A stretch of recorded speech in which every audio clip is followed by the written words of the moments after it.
It's 4 a.m. and the big test is in 8 hours, followed by a piano recital. You've been studying and playing for days but still don't feel ready for either. So what can you do? Well, you can drink another cup of coffee and spend the next few hours cramming and practicing.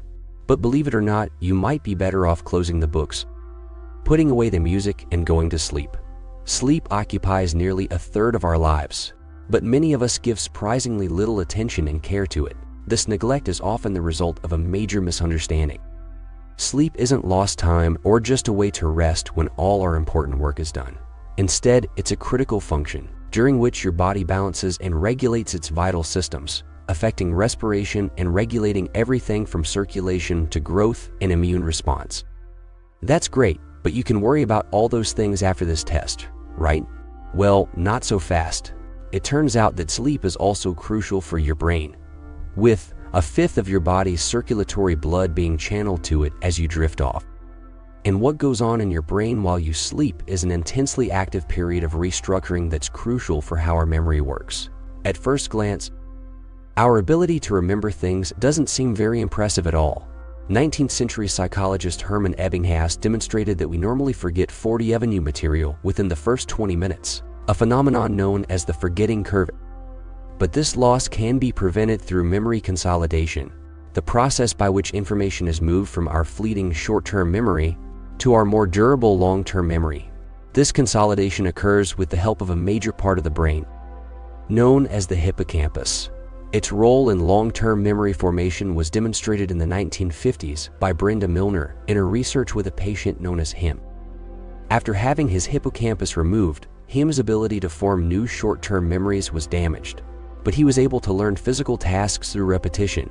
Due to the removal of his hippocampus, Am's ability to form long-term memories was also damaged. What this case revealed, among other things, was that the hippocampus was specifically involved in the consolidation of long-term declarative memory, such as the facts and concepts you need to remember for that test, rather than procedural memory, such as the finger movements you need to master for that recital. Milner's findings and work by Eric Kandel in the 90s have given us our current model of how this consolidation process works. Sensory data is initially transcribed and temporarily recorded in the neurons as short-term memory. From there, it travels to the hippocampus, which strengthens and enhances the neurons in that cortical area. Thanks to the phenomenon of neuroplasticity, new synaptic buds are formed, allowing new connections between neurons and strengthening the neural network where the information will be returned as long-term memory. So why do we remember some things and not others? Well, there are a few ways to influence the extent and effectiveness of memory retention. For example, memories that are formed in times of heightened feeling or even stress will be better recorded due to the hippocampus's link with emotion. But one of the major factors contributing to memory consolidation is, you guessed it, a good night's sleep. Sleep is composed of 4 stages, the deepest of which are known as slow-wave sleep and rapid eye movement. Eye machines monitoring people during these stages have shown electrical impulses moving between the brainstem. Hippocampus, thalamus, and cortex serve as relay stations of memory formation, and the different stages of sleep have been shown to help consolidate different types of memories. During the non-REM slow-wave sleep, declarative memory is encoded into a temporary store in the anterior part of the hippocampus. Through a continuing dialogue between the cortex and hippocampus, it is then repeatedly reactivated, driving its gradual redistribution to long-term storage in the cortex. REM sleep, on the other hand, with its similarity to waking brain activity, is associated with the consolidation of procedural memory. So, based on the studies, going to sleep 3 hours after memorizing your formulas and 1 hour after practicing your scales would be the most ideal.